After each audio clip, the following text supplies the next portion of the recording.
mengucapkan saya Ira Gita Sembiring dan kamu lagi nonton podcast Point of View Podcast. Tempatnya suara kamu. Boleh tepuk tangan? Jadi di podcast ini kita bakal ngebahas tentang isu-isu seputar kehidupan anak-anak muda ya yang masih berjiwa muda. Pokoknya isu-isu kehidupannya akan kita kupas di tempat ini dan tentunya menjadi tempat kamu menuangkan opini-opini kamu. Dan selamat datang di episode pertama. Di episode pertama ini kita akan membahas tentang reconnected. Kita akan lebih banyak membahas tentang hubungan orang tua dan anak. Dan hari ini aku nggak sendiri, teman-teman. Aku ditemani oleh Kak Randy Chandra Dinata. Halo guys. Halo Ira. Siapa? Kak Randy. Halo semua pendengar podcast dimanapun berada. Semoga memberkati ya percakapan kita. Amin. Jadi aku mau kenalin dulu ya, Kak Randy ini adalah youth pastor di Master Plan Youth GBI Ebenezer ya Kak? Yes. Kak Randy ini punya 1 orang istri dan 2 orang anak, betul Kak? Betul. Sejauh ini sih masih Sejauh ini 1 orang bisa. Iyalah, anaknya masih 2. Anaknya masih 2 dan pas banget nih ya kita mau nanya-nanya tentang orang tua, tentang anak sama Kak Randy. Karena Kak Randy kan selain jadi orang tua, sebelumnya jadi anak dulu dong ya Kak? Iya pastinya ya, nggak tiba-tiba jadi orang tua ya. Sebelum kita mau ngobrol-ngobrol sama Kak Randy, kita mau denger dulu nih Kak opini dari teman-teman dan orang tua. Jadi ada teman kami, Jesslyn namanya, dia udah wawancara ke seluruh penjuru. Pokoknya ada beberapa pendapat dari teman-teman dan juga orang tua tentang hari ini kita mau bahas apa sih yang membuat hubungan orang tua dan anak jadi berjarak. Wow, nice. Kita lihat ya satu ini.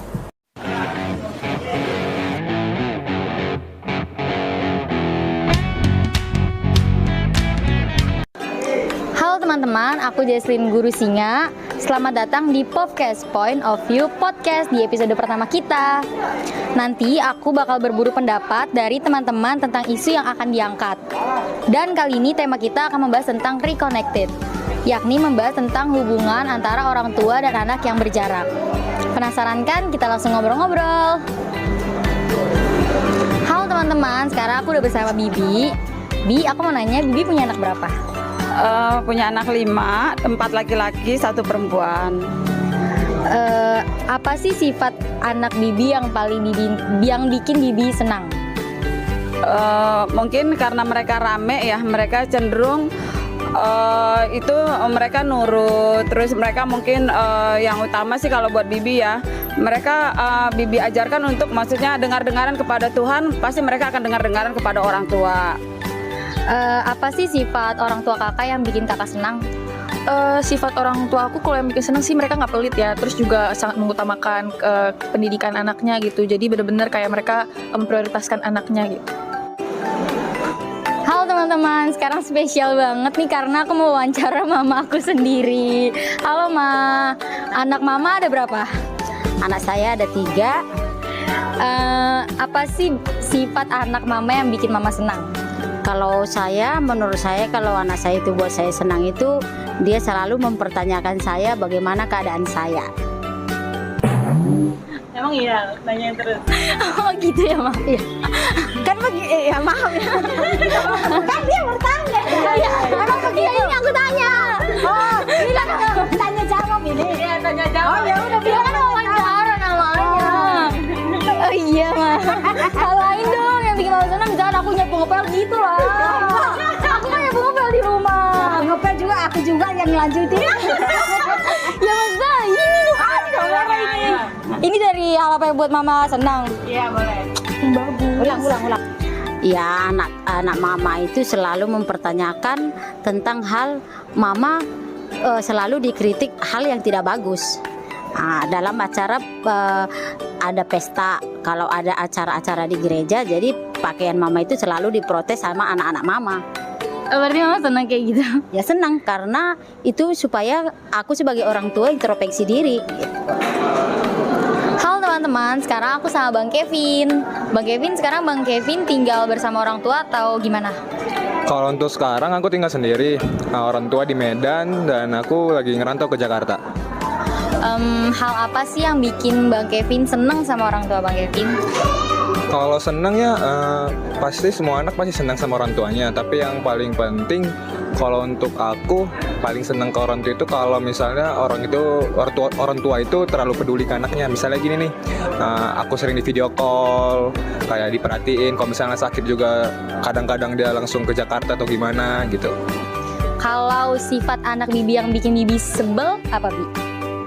Itu mereka suka atau tidak suka, mereka itu diem gitu. Mau Bibi itu mereka kalau nggak suka dengan yang kita tanya, mereka bisa komplain atau apa gitu. Mereka mungkin ya merasa sebagai anak gitu, jadi ya komplain kepada orang tua itu bukan hal yang lazim, mungkin seperti itu ya.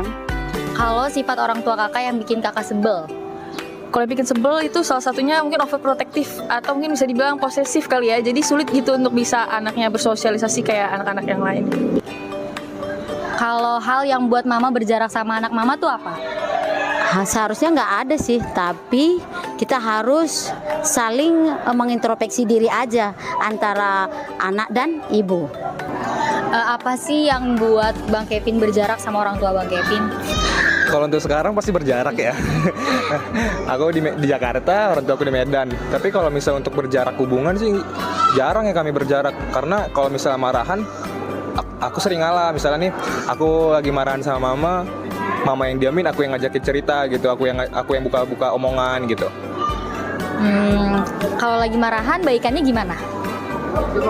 Paling basa-basi ya, kan aku manggil mamaku bunda ya, bunda udah makan gitu, atau bunda dari mana gitu. Berjarak yang pertama karena kesibukan masing-masing, yang satu sibuk pelayanan, mungkin pekerjaan, terus yang kedua ya jarang bisa saling curhat gitu ya. Curhat antara masalah orang tua atau masalah anak tuh jarang, gak sering. Kalau lagi marahan, gimana cara baikannya? Beda ya, kalau misalkan sama papa biasanya salah satu pasti mengalah gitu untuk langsung minta maaf ngomong. Tapi kalau sama mama tuh biasanya tunggu waktu dulu sampai dua-duanya tuh tenang, baru nanti datang aja pelukan udah selesai, biasanya gitu.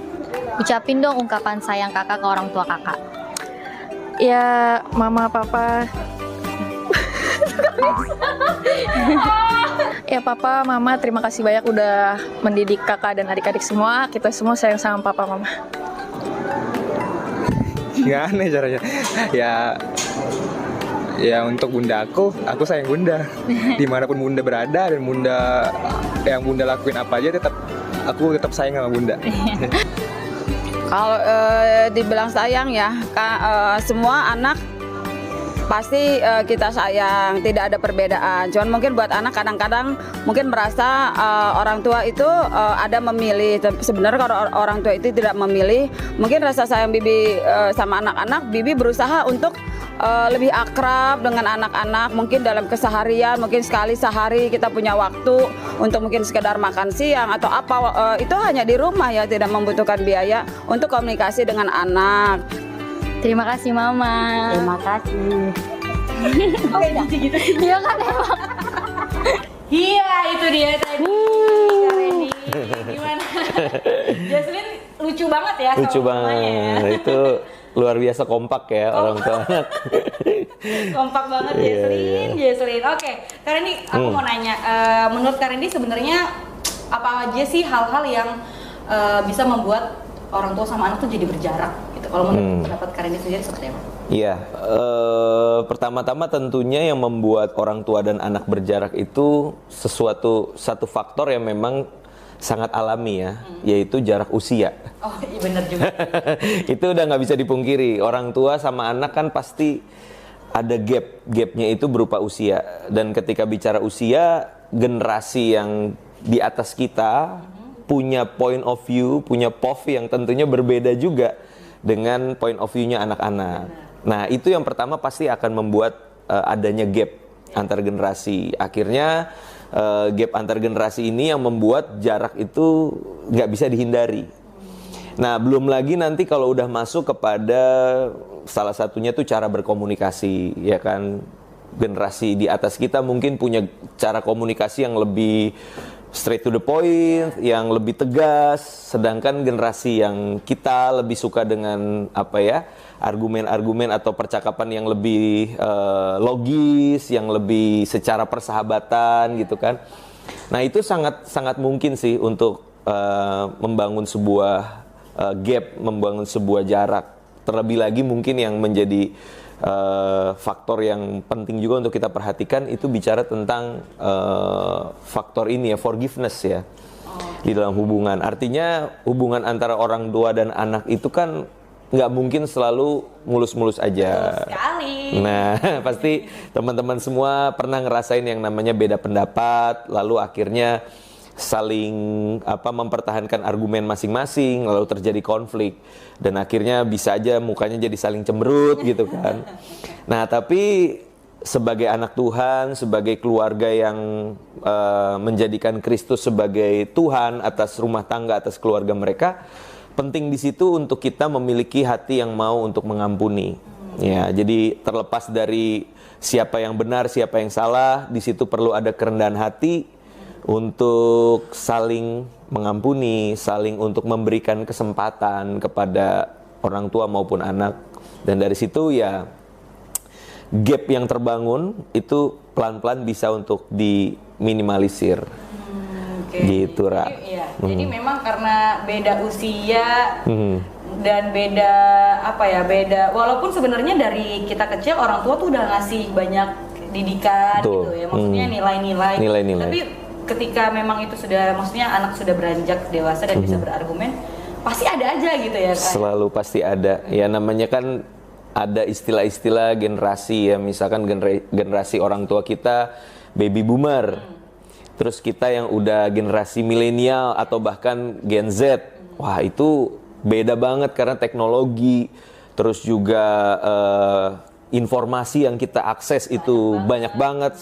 Dulu orang tua kita kalau nggak tahu apa-apa, misalkan mau cari tahu harus nanya kan sama gurunya, sama orang tua. Sekarang kita punya Google, kita tinggal googling, dapat jawabannya. Terus orang tua kita punya point of view yang beda, kita debatin nih. Google bilang gitu.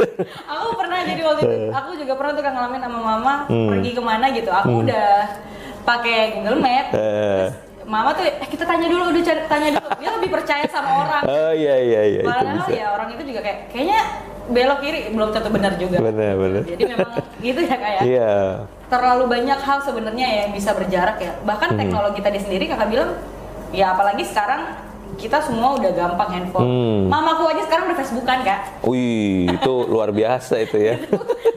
Maksudnya banyak sekali yang bisa bikin berjarak. Tapi Kak Randy sendiri kan punya anak nih.